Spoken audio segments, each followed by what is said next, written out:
Mirasee.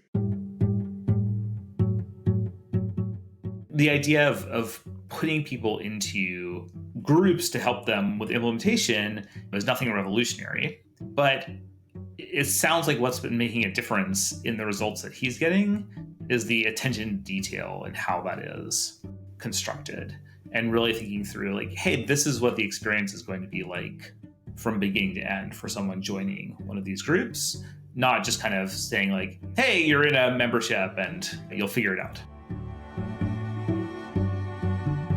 Hello and welcome to Course Lab, the show that teaches creators like you how to make better online courses. I'm Ari Iny, the Director of Growth at Mirasee, and I'm here with my co-host, Abe Crystal, the co-founder of Rizuku. Hey, Abe. Hey there, Ari. In each episode of Course Lab, we showcase a course and creator who is doing something really interesting, either with the architecture of their course or the business model behind it, or both. Today, we welcome Michael Bungay Stanier to the show. Michael is the founder of MBS Works and author of the book, How to Begin, Start Doing Something That Matters. Welcome to Course Lab, Michael. Hey, I'm excited to be here. I'm a geek about what it takes to develop and design really wonderful learning experiences. So I think this is going to be a great conversation. I'm looking forward to it.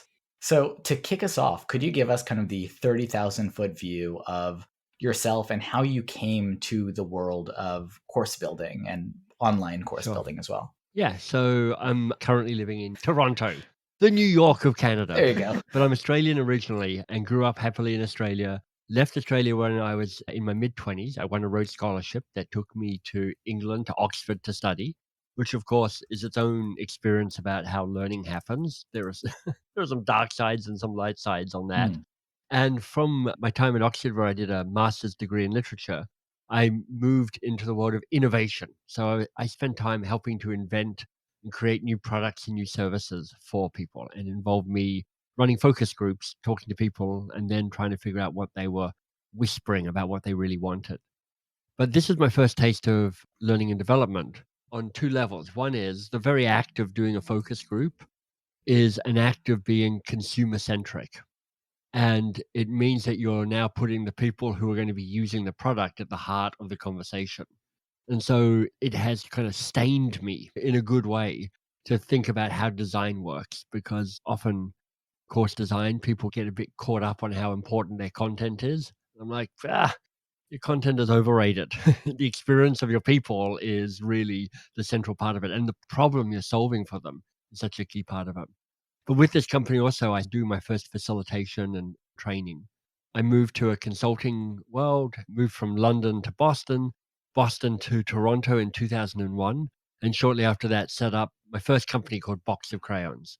Now, when I started, I didn't really know what I was doing. I had some coaching skills, some facilitation skills, some design skills, but it was a bit of a grab bag. But Box of Crayons found its focus in offering practical coaching skills to busy managers and leaders.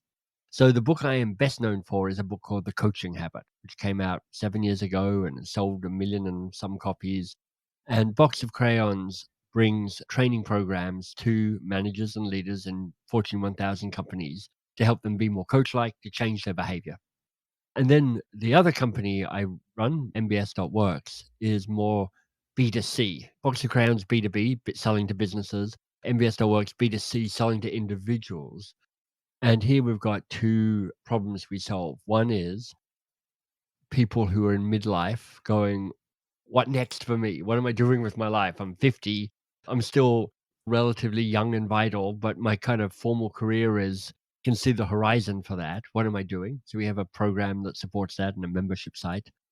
And then we also provide support for people in smaller businesses who are coming in wanting kind of management skills as well.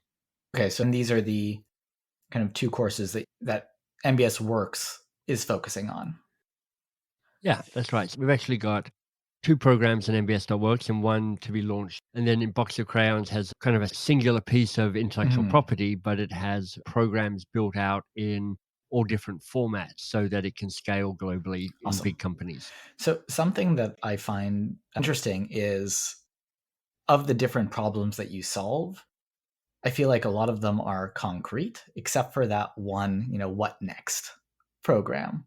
Mm, So, can you tell us a little bit more about how you came to that? It seems to me like it's very different versus teaching management skills or it teaching is. coaching or that kind of thing. Yeah. So part of the dilemma we have with MBS.works is we have really two brands and two different problems that we solve under a singular umbrella. And we're actually just going through a review at the moment to decide whether we keep it like that or whether we split them up. But in terms of making that program feel more tangible Mhm. for you, the book I wrote a year and a half ago is called How to Begin Start Doing Something That Matters. And that's the book from which this program flows. Can you tell us a little bit more about how you came to that topic? Feels like the other pieces that you teach are a bit more prescriptive. They're skills that you Yeah, build, yeah, sure. but here it's more of a inner exploration that people need to go through. And so I'm Yeah, curious about how you got teach it. that. Yeah. So there are two different experiences that people go through. The first is the program that they go through is actually a quest to find their best guess at their Mm. worthy goal. This is this thing that's thrilling, important, and daunting. You're just trying to figure it out. So it's actually helping them understand what thrilling, important, and daunting is, helping them go through a process of iterating it because your first draft of your worthy goal is never not going to be your final one. So it teaches them how to go through three fast iterations to kind of get closer. You're playing with the knobs on your mixing board of thrilling, important, and daunting, but you're trying to get most of them as high as possible. So you're like, this is the best expression of a goal that will keep pulling me forward during the times I want to lie down and quit. Because the very nature of a goal that is daunting means there are times where you're like, it's really hard and I don't know what the hell I'm doing. I'm like, exactly. So you're doing the work to articulate that. You're doing the work in this course to figure out what does it mean to commit to this? There's so many of these courses you're like, well, it's pretty good and I've done the theoretical work, but I'm not going to do anything about it. So there's a workaround. All right, what does commitment look like? What are you going to say yes to? What will you say no to if you really say a strong yes to this? So there's that process. And then there's a bit of teaching around how do you take the first steps? So this doesn't get them to complete their worthy goal. It gets them to define their worthy goal and get a bit of momentum going. But then what follows that is an invitation to join a membership group. And so the membership group is the community. So a place of encouragement, a place of support. We have people work in small groups, like groups of five, and they support each other through cycles of action and commitment, and then moments of reflection, and then a new cycle of action. And so this is less about, let me keep giving you more content. This is well, let's see, because it all falls apart and then reforms again differently when you're actually kind of encountering reality. So the conspiracy, as it's called, is the community that deepens the learning through the doing. And is that facilitated by you and your team, or are they a given direction, then just working them with themselves essentially in their group? Yeah, we have spent a lot of time building infrastructure that self facilitates the group. So when people join, there's a really strong onboarding process. We've really overinvested in that. I've just joined so many membership groups where I spend the first time going, I don't, what's going on? I feel confused and disorientated and lonely and like I've wasted my time and money joining this. It's like I'm in a party, cool people, and I'm in the corner holding a sweaty drink going, this is a mistake. So we spend a lot of time on the onboarding process. We set them up in groups of 4 or 5. We have a really clear 6-week cycle that they go through, and we set minimum expectations of how often they'll meet in that time.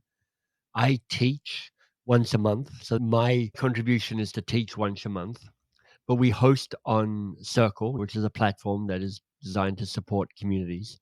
And there's ongoing things like opportunities to work together. So that classic turn on your screen and just sit for an hour and do your work with other people. So we have built infrastructure that keeps inviting people to stay engaged and to keep making progress. But we're doing it in a way that is trying to have people also build their own sense of independence and interdependence with other people in the community rather than a kind of hub and spoke thing where everybody looks to me as the so-called guru, which is a exhausting for me and a bit boring and a bit of a burden, but also more importantly, kind of goes against my philosophy, which is like I'm trying to de-guru the world and have people find their own wisdom and their own community and their own support. That's awesome. And one additional benefit is also that it scales beautifully. And it scales. That's right. How did you arrive at that structure? Well, the 6 week cycle, it's like 6 weeks on, 2 weeks off, is a classic agile structure. So, from kind of project management, which is you make your commitment, you work as hard as you can on the thing that you're working on for 6 weeks, then you stop and you Mhm. reorient. And what's powerful about that for me is that in 6 weeks, you can make a lot of progress.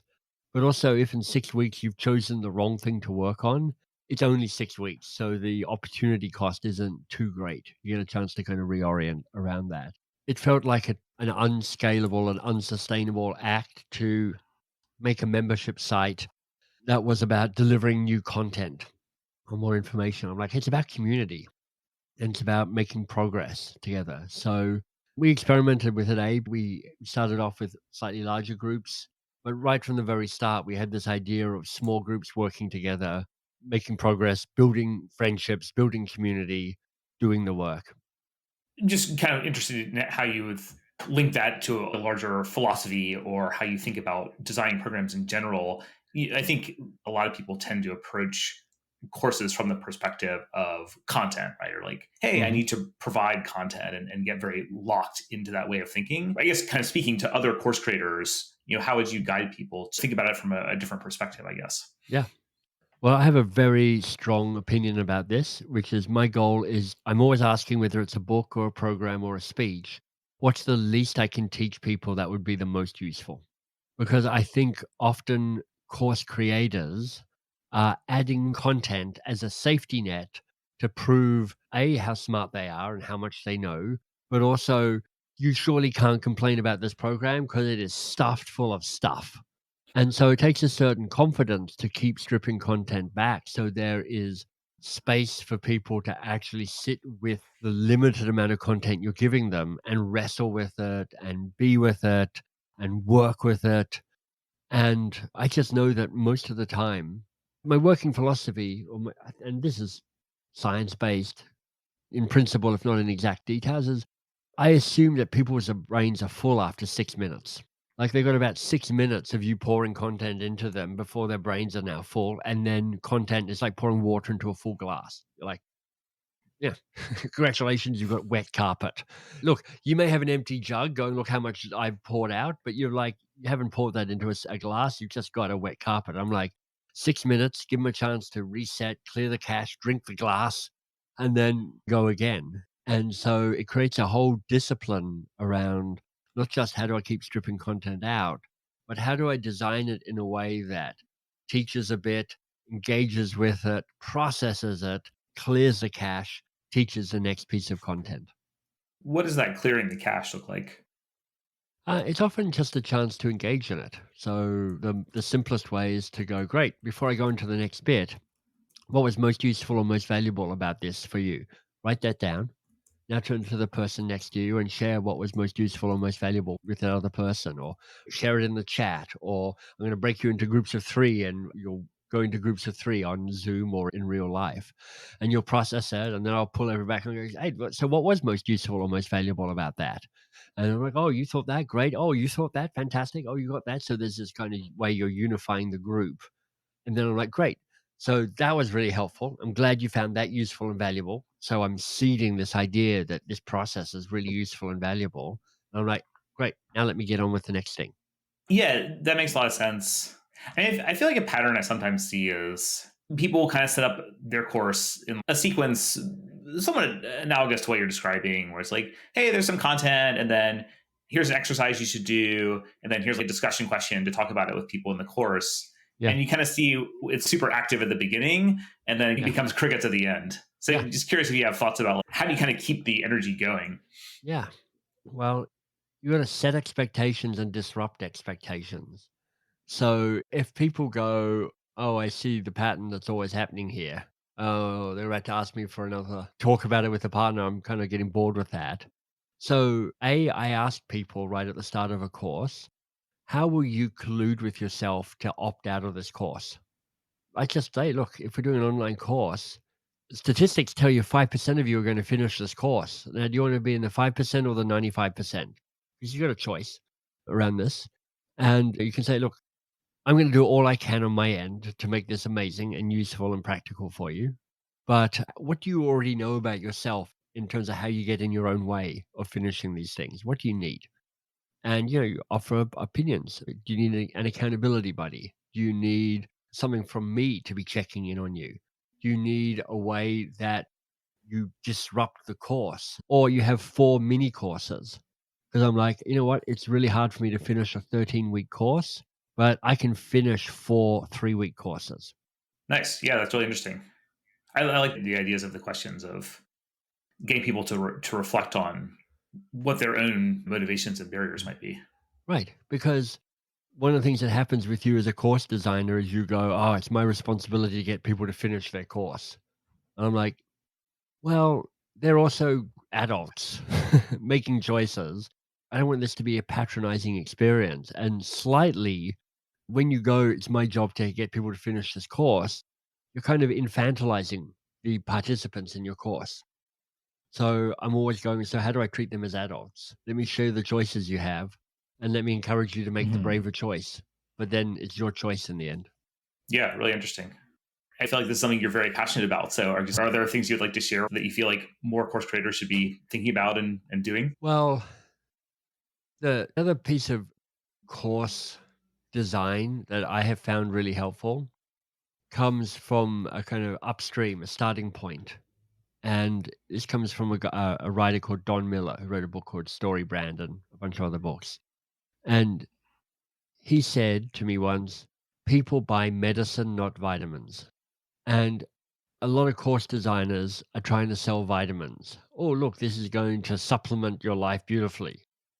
And actually, until you understand the pain or the problem this course solves, you're going to get a pretty anemic uptick because actually, people don't buy vitamins, but they do buy medicine.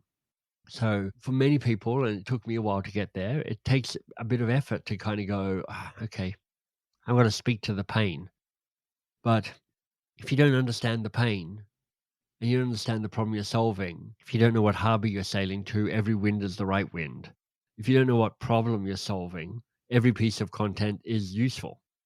But if you know I'm trying to solve this problem, then you get really clear on the content that is helpful for you to share. Something that you mentioned before, and I think this plays into it as well, is share as little as possible, essentially. What is the minimum viable? So I'm curious as to Yeah. your process for getting there. What can be cut, what should be cut, and how ruthless can you be? I write endless drafts. Like that saying, writing is editing. And I think that's true. This little book is about 20,000 words. I wanted it to be under 20,000 words, but we went over. But I gave my editor a really clear brief. I'm like, sub 20,000 words. So stab this through the heart with a red pen. So I get other people to edit. But I'm also just relatively unsentimental about the stuff that I create. So I've created lots of courses and written lots of books and written other stuff. But what's out in the world pales in comparison to all the stuff that has been cut and abandoned, and I've already forgotten about it. Michael, where would be the best place for people to find you and kind of learn more about what you're doing? Well, thanks for asking. So, best possible relationship is where people can find out about the new book, How to Work with Almost Anyone. But in general, the website is mbs.works, and that gives you access to all the resources and all the courses and all the books that I've got. And every single book has a bunch of free stuff that comes with it. So, you're welcome to come and pillage from mbs.works. We're going to direct people there Thank right you. now. Awesome. Thank you so much, Michael. This has been awesome. Yeah, my pleasure. I enjoyed it too. Thanks for having me. Now stick around for my favorite part of the show, where Abe and Ari will pull out the best takeaways for you to apply to your course.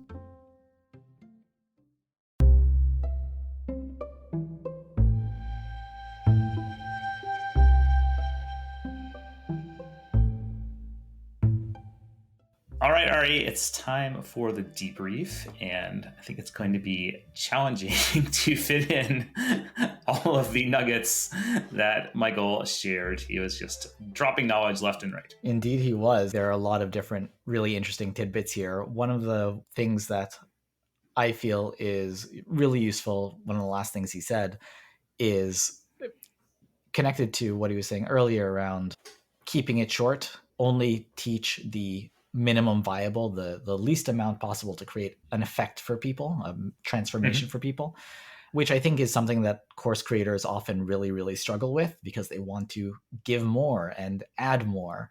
And so that idea of asking others to help and to kind of review what you've come up with and help you see what isn't critical, like it's good, maybe put it into a file for later, but what is actually critical for people to have versus just the nice to haves. Yeah, I mean, I really like the idea of thinking about it like editing a book. I mean, in a couple of ways. One, like getting outside perspective, because you do get too close to your own stuff and it's hard to be objective. But also the idea of setting targets, right? Like, hey, I want this book to be under 20,000 words, or I want this course to be under a certain target, or targets for different components of the course. And that helps prevent that sort of creep that can just lead things to get too large in all kinds of different ways. That's really important on the content design side. To me, the core of Michael's message was really that content in some ways is kind of secondary. I mean, we talk a lot about how implementation is generally the harder part of learning and getting results. It can be hard in some cases to convey techniques and ideas effectively, but usually that's more straightforward than getting people to consistently take action on the ideas. So I thought his perspective on that was interesting. The idea of putting people into groups to help them with implementation is nothing revolutionary, but it sounds like what's been making a difference in the results that he's getting is the attention to detail and how that is constructed, and really thinking through like, hey, this is what the experience is going to be like from beginning to end for someone joining one of these groups, not just kind of saying like, hey, you're in a membership and you'll figure it out. Right. You're in a co-working group. Best of luck. Yeah. Yeah, that additional content and that attention to the experience, again, it's something that often course creators do not pay attention to because they hope that people will just do the work. And so that idea that Michael brought up also of helping people understand what are the ways that they will self-sabotage and kind of come up with that also as part of this process of being aware of it so that as they participate, they can keep an eye out for it. Yeah. I mean, to some extent, it may also be, in some ways, a legacy of the sort of older paradigm of like, oh, if I just put the perfect content together, then this like course is done, right? And then people just buy it and I sit back and relax. And that's rarely the type of course that we're talking about here or that we're seeing people have success with today. But that content may still be influencing how people think about creating their courses. So it's kind of shifting from a content creation mindset, even though you are still creating content, to more of an experience design or in some ways even an event design mindset. Yeah, and I think it's all related to the goal that the course creator has for whatever it is that they're building. I mean, look, if all you're trying to do is make a quick buck, then that format of just creating courses and whatever happens, sure, that works.